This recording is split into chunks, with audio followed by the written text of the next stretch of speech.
Sir దాదాపు 8 నెలలు sir పరిపాలన. ఈ రోజు కూటమి ప్రభుత్వం అధికారంలోకి వచ్చింది. జగన్మోహన్ రెడ్డి గారు మాత్రం వీళ్ళు కేవలం దొంగ హామీలు ఇచ్చి ప్రజల్ని మోసం చేసి వచ్చారంటున్నారు. ఆయన కంటే ఎక్కువగా దొంగ హామీలు చేసిన వాళ్ళు ఎవరు లేరు. జగన్ కంటే ఎక్కువగా పబ్లిక్గా చెబుతున్నా.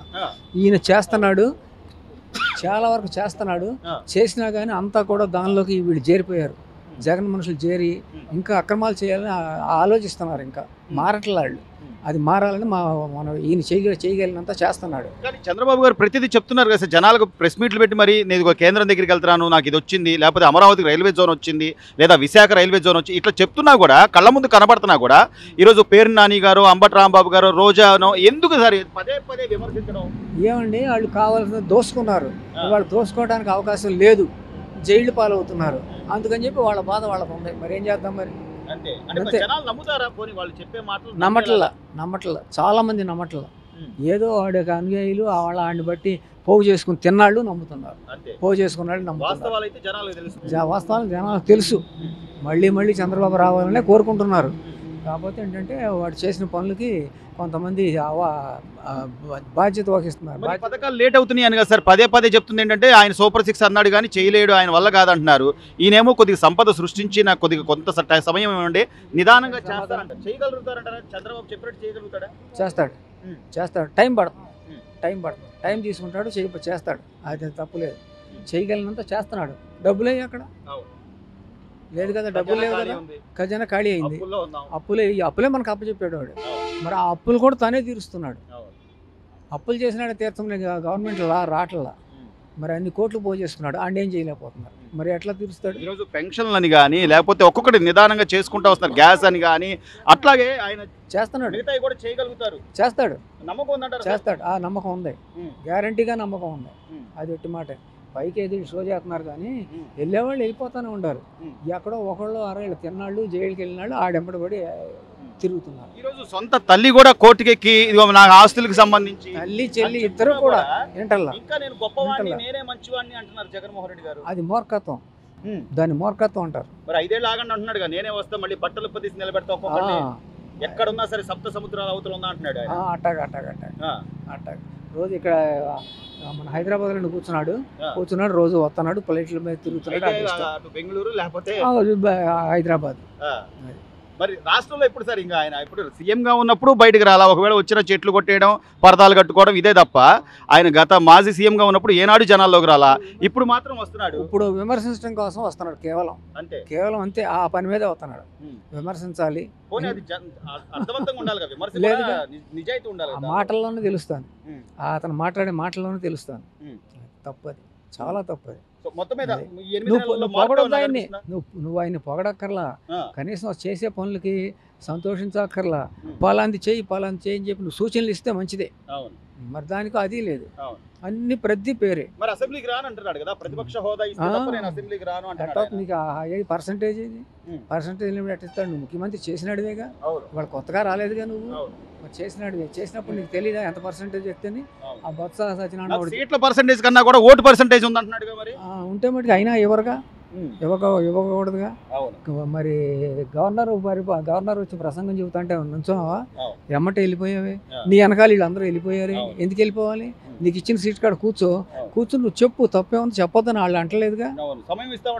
అయ్యో అస్సలు రావట్లేదు. ఎందుకు వెళ్ళిపోతున్నావు? ఇప్పుడు బాధపడుతున్నాడు. నేను ఎందుకు వెళ్ళిపోయాను రా బాబు గవర్నర్ ప్రసంగాన్ని కూర్చోకుండా అని చెప్పి మీరే వెళ్ళిపోమన్నారని వీడిని తిట్టాడు మన బొత్సాన్ని. అతను వెళ్ళిపోగానే బొత్స వెళ్ళిపోయాడు. ఏంటంటే పద్ధతులు. బాధ్యత ఉన్న నాయకులు అయితే ఇప్పుడు పులివెందులో నిన్ను గెలిపించారు, నీతో పాటు ఇంకో 10 మంది గెలిచారు. మీరు ఉండి కదా కనీసం అడిగి ప్రశ్నించి గత మాజీ ముఖ్యమంత్రిగా నువ్వు ఆ బాధ్యత నీకు ఉందా లేదా? ఉండాలి. లేదు, లేకుండా ప్రవర్తిస్తున్నాడు. నోటుకు వచ్చినట్టు మాట్లాడుతున్నాడు. ఇప్పుడు కూడా నోటు దురుసు తగల. ఏం చేసావని నోటు దురుసు? నీకు ఏం చేయలేదని ఆయన నోటు దురుసుగా తిడుతున్నావు. తిట్టాల్సిన అదేనా పద్ధతి?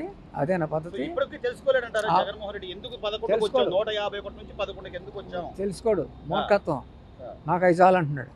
అవి వచ్చినాయి కాబట్టి వచ్చింది. మళ్ళీ ఇప్పుడు బాధపడుతుంది. ఎందుకు వెళ్ళాను అసెంబ్లీకి, వీళ్ళందరూ పిలిస్తే వెళ్ళాను, అనవసరంగా ఎందుకు వెళ్ళాను ఎమ్మటే పారిపోయాడు. తప్పు అది.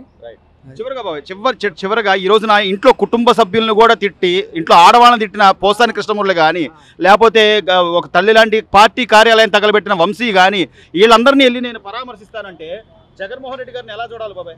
అస్సలు ఖండించకపోగా వాళ్ళకి ఇంకా ప్రోత్సాహం ఇస్తున్నాడు. కడిగిన ముత్యంలాగా వస్తారంట బయటికి. ఎట్లా వస్తారు? కడిగిన ముత్యంలాగా. ఏ రకంగా వస్తారు? కడిగిన ముత్యంలాగా రావడం అంటే అదేనా?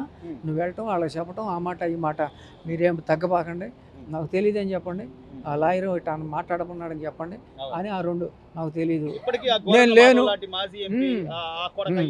అంతే. బూతుల పంచాంగం ఇంకా పనికొస్తాడు, దేనికి పనికిరాడు ఇక. నేను చెప్తున్నా కదా, ఓడిపోయినా కూడా అవతలను కూడా బూతులు తిట్టేస్తున్నాడు. పడాలి, పట్టలేదుగా. ఎయిట్లా మోడీ ఉన్నాడు, ఆదుకుంటున్నాడు, ఎంతో కొంత చాటును ఆదుకుంటున్నాడు, చాటుగా. అది కరెక్ట్. కానీ చంద్రబాబు గారు ఒకటే చెబుతున్నాడు, న్యాయపరంగా జరగాల్సిన అంతే అంతే అంతే చట్టం తన పని తాను అవును చేసుకుంటున్నాడు. అంతే. ఆయన చేయాలంటే ఎంతసేపు మార్పు అయితే కనిపిస్తుంది. మార్పు ఉంది, వీడు రాడు. మేడం, ఈ రోజున కూటమి ప్రభుత్వం వచ్చిన తర్వాత సామాన్యులందరికీ కూడా అందుబాటులో ఉండాలని చెప్పి రైతు బజార్లలోనే కొద్దిగా బియ్యం కానివ్వండి, లేకపోతే కందిపప్పు అని కానివ్వండి, కొద్దిగా రీజనబుల్ రేట్లతో అమ్ముతున్నారు. మీ దగ్గర ఏమేమి ఉన్నాయి, ఏంటి, ఎలా ఉంది? రైస్ ఉన్నాయండి. రైస్ ఇంతకు ముందు మీద ఇప్పుడు రేట్ బాగా తక్కువ ఉంది, క్వాలిటీ కూడా బాగుంది. కందిపప్పు రైస్ కొనుక్కుంటున్నారు, బియ్యం కొనుక్కుంటున్నారు. కేజీ 48, 47, 44, 36 అవి ఉంటాయి. తినగలిగే ఉంటాయి. పాత రైసే, ఓల్డ్ డే రైసే. కందిపప్పు ఇప్పుడు పెట్టిన తర్వాత నుంచి రేటు తగ్గిపోయింది బాగా. అంటే 110కి 115కే వచ్చేసింది రిటైల్ మార్కెట్ లో, హోల్సేల్ గా నార్మల్గా వచ్చేసింది. అందుకని ఇంకా కందిపప్పు పెట్టలేదు, ఓన్లీ రైస్ పెట్టి అమ్ముతున్నారు. సో ఈ ప్రభుత్వం వచ్చిన తర్వాత వినియోగదారుల గురించి కానీ, లేకపోతే మిడిల్ క్లాస్ ఎవరైతే మధ్య తరగతి వాళ్ళ గురించి ఆలోచిస్తున్నారు అనుకోవచ్చు అంటారంటే లేదండి, ఆలోచిస్తున్నారు. ఇంతకు ముందు ఇక్కడ 60, 70 కూడా వెళ్ళిపోయినా బియ్యం క్వాలిటీ బాగుండేది కాదు. ఇప్పుడు చాలా తక్కువ రేటుకే వస్తున్నాయి కదా. కందిపప్పు కూడా 180 వరకు వెళ్ళింది, ఇప్పుడు 125 రూపాయలే. అన్ని రేట్లు కూడా చాలా తక్కువ ఉంటున్నాయి. 115 అన్ని తక్కువే వస్తున్నాయి.